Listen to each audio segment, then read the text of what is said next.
My name is Tacy Jeans, and this is my video submission for talking about a lesson about rigor. I'll be honest, this week really challenged me. I haven't had a lot of experience with the rigor framework at all, and so I've done a lot of research, and I feel like, okay, even though I'm in preschool, I am still doing rigor in my classroom. So when I think about what is rigor, rigor is really challenging those students to push their academics and push their intellectual ability. And not just me push it, they push it. They push it for themselves.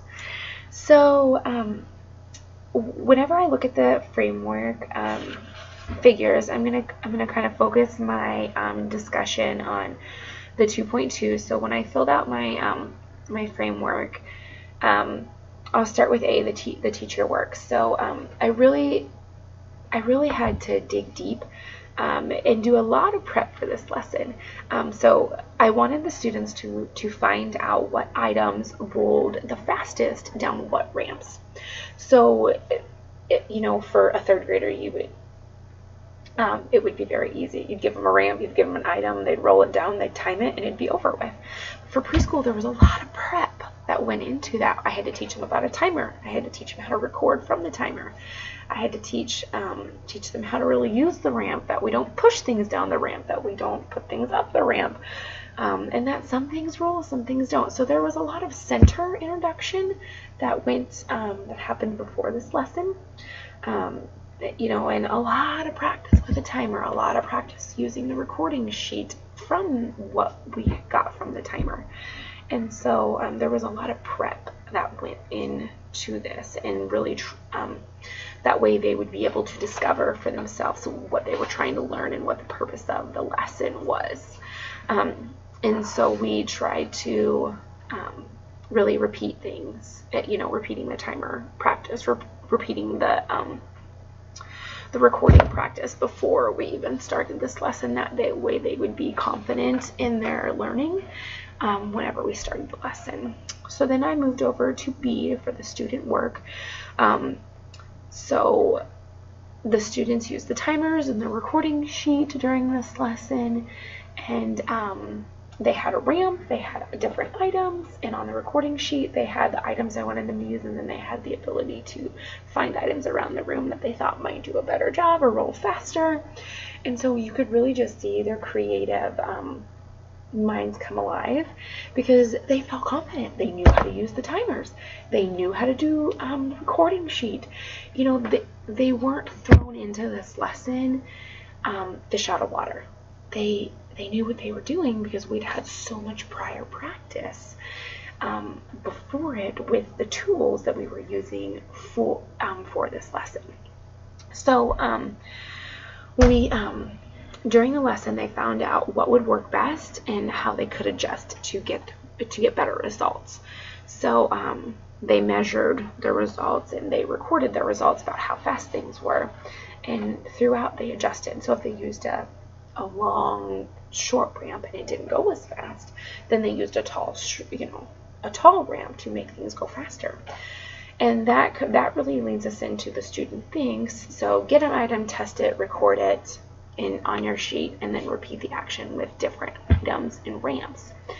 And we saw a lot of kids during this time. They started to build their own.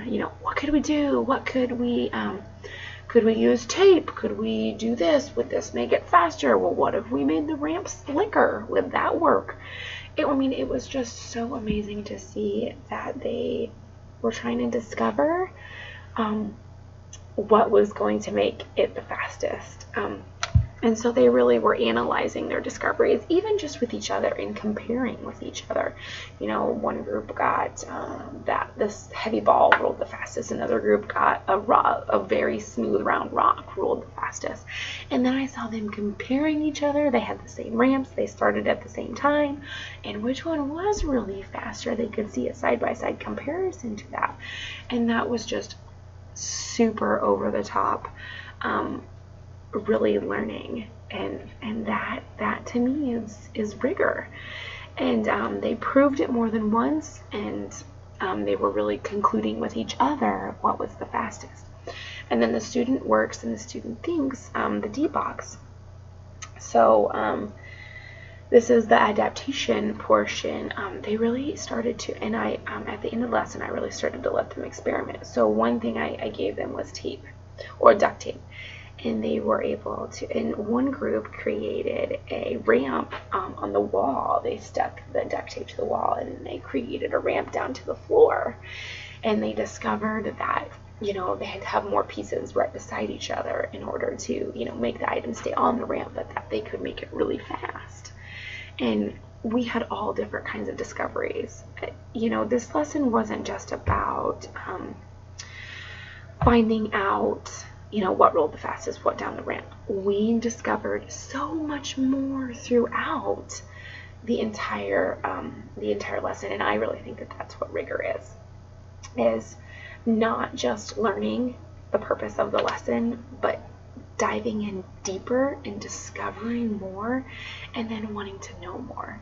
This lesson led me to so many other avenues that the kids were interested in, and that is what I really feel like rigor is really challenging them to want to know more. And they wanted to know more. They wanted to keep going. And this has actually been a center ever since that, where they, you know, they've brought tools from home. They've brought things from home that they wanted to test. I mean, it has just been such a great experience. So that is my lesson that I wanted to talk about. I'll submit my framework that I worked up. Thank you.